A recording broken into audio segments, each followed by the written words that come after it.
Good day guys and welcome back ulit dito sa ating channel na House Doctor Tutorial. Ayun. Ngayong araw punta tayo ng Paite, Laguna. Ayun, malapit-lapit tayo. Bali mga isang oras na biyahe lang from Nagcarlan to Paite, Laguna. Ang gagawin natin doon is mag-i-install tayo ng water pump.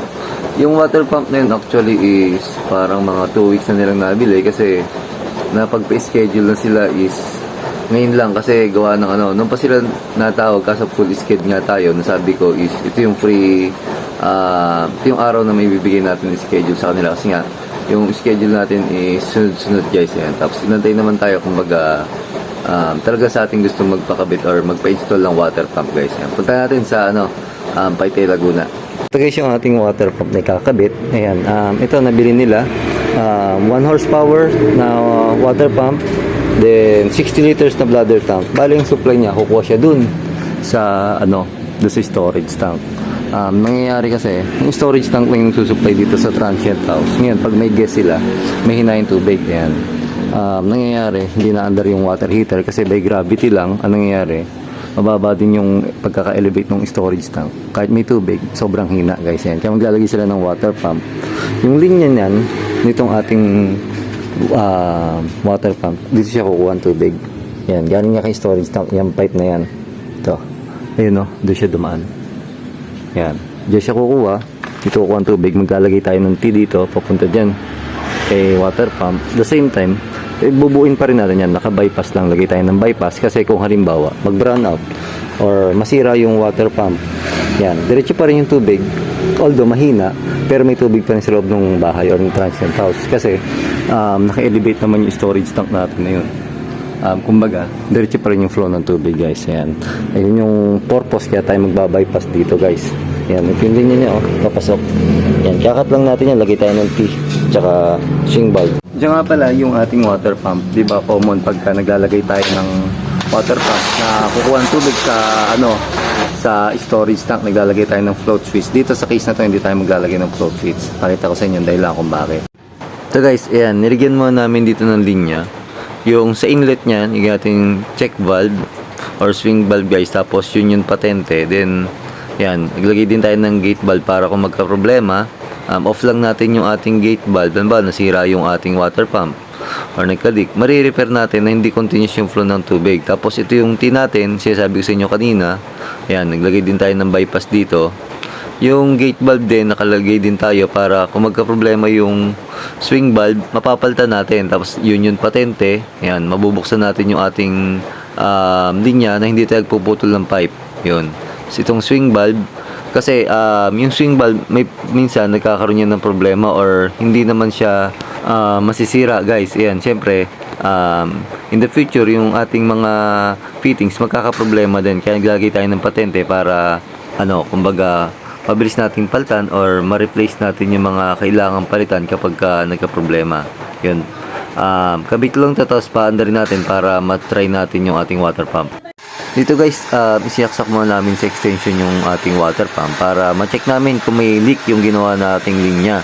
Yan. Pero bago yan, pakita ko muna sa inyo sa taas yung magiging source natin, tsaka yung gagawin natin doon sa sa storage tank, tsaka kung bakit hindi tayo maglalagay ng float switch. Kapag tayo sa taas, ayan, babagoyin natin to kasi kung makita yung supply niya, wala siyang union patente. Ngayon, yan, gagalaw tayo dito. Kailangan, ganyan, hindi ako sa union patente kasi nangyayari sa kanya. Nagputol pa ako ng pipe, may idadagdag ako, ayun, yung check valve. Kaya ngayon, dito, puputulin ko to, mas lagi yung check valve kasi ito yung overflow guys. Naglagay ng overflow kasi nga yung tubig na supply dito is free flow guys. Yan, lagay ako dito yun patente, tapos itatagilid ko tong T kasi para gumana yung overflow kasi pag ganyan nakataas hindi gagana yung overflow niyan.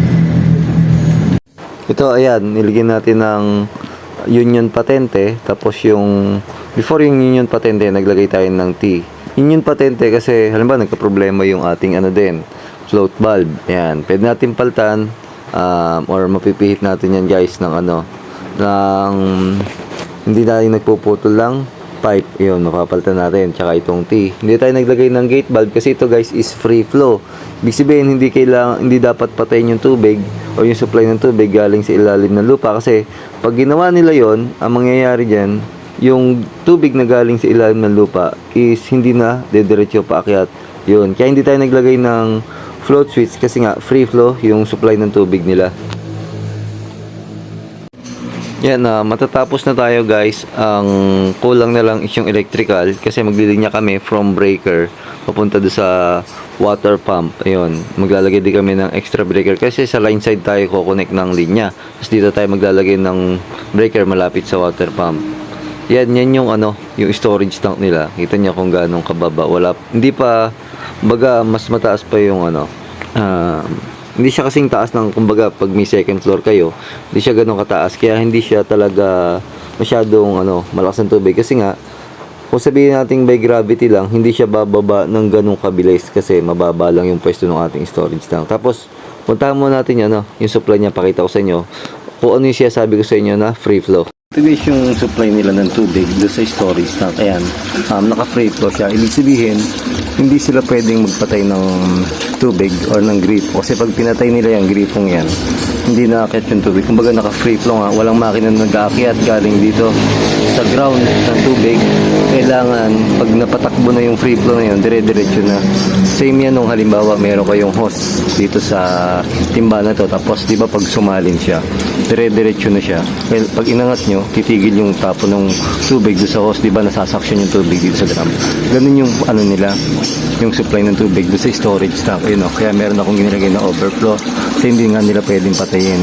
Ngayon, naglagay naman ako ng float valve doon sa taas kasi para hindi naman yung tangke umawas, yung overflow may pupuntahan. Ayan. Kasi pag gumana yung float valve, siyempre mamatay yung supply ng tubig. Mangyari nun, titigil yung free flow. Ayan. Mangyari, sip-sip naman ulit nila ito para gumana yung free flow guys. Ayan. Yan yung ginagawa dito. Saka free flow lang siya. Dire-diretso yung akit ng tubig. Ngayon, hindi nyo kailangan patayin. Kaya hindi na maglagay ng check valve doon kasi lagi siyang may tubig guys. Hindi na mawawala ng pressure float switch yun.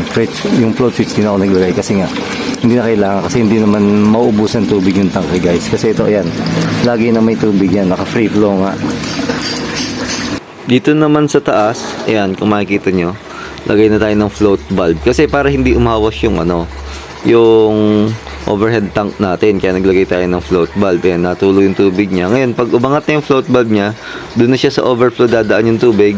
Pakita ko sa inyo mamaya overflow. Ayan, pag tumaas yan, diretso sa overflow, tapos diretso dun sa baba. Yan yung overflow natin guys. Ayan, yung T. Ito, papunta na yan dun sa tangke nila di sa ilalim. Ayan, para, kasi kaya naglagay din ako ng ng float valve dito sa storage tank natin kasi para hindi naman umaawas yung ating tangke dito. Tapos kung saan pupunta yung tubig, yun, kasi nga, di ba, hindi nila pwedeng patayin yung supply ng tubig nila kasi naka free flow. Ngayon, dyan yung tatakbo sa sa ginawa nating T, diretso sa ating baba. Hindi, kumbaga, hindi nakakalat yung tubig or hindi maglalatay sa ibang part ng nitong site. Ayan, baba lang ako guys doon sa pakita ko sa inyo kabuuan ng storage tank para kung saan tatapon yung ating itong tubig dito sa overflow niya. Makikita nyo guys. Ayan, ito tayo sa baba. Yung ating overflow ay nasa gilid. Tapos din ang tapon dito sa tangke sa ilalim.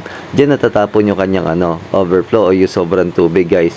Para hindi maglati dyan sa sahig or dyan sa mismong site. Tapos yung kulay blue, hindi natin kinat na natin yun. Yun magsisilbing air vent lang para hindi makramp yung ating ating storage tank. Kasi dyan nakuha ng tubig yung ating water pump. Yan, bali yan lang yung ginawa nating setup ng water pump dito sa Paite, Laguna. Naglagay lang tayo ng motor para yung supply ng tubig nila sa loob ng transient house. Kasi nga free flow, tapos hindi ganman kataas yung overhead tank nila. Kaya mahina. Yan, para lang lumakas or kasi pag may gas sila, medyo gaya ng water heater, hindi gumagana. Yan, para lang magamit nila guys. Yan. Sana nagkaroon kayo ng idea sa video to. Then maraming salamat po muli sa inyong lahat. At huwag nyo na rin po sanang kalimutang subscribe yung channel natin, like, share, and click nyo na po yung notification bell para like and updated sa mga video ina-upload natin. Ganun na rin po yung ating FB page na House Doctor Tutorial, palike na rin po. Then, isa ating channel na Uno Kenshin TV. At maraming salamat pong muli. God bless guys.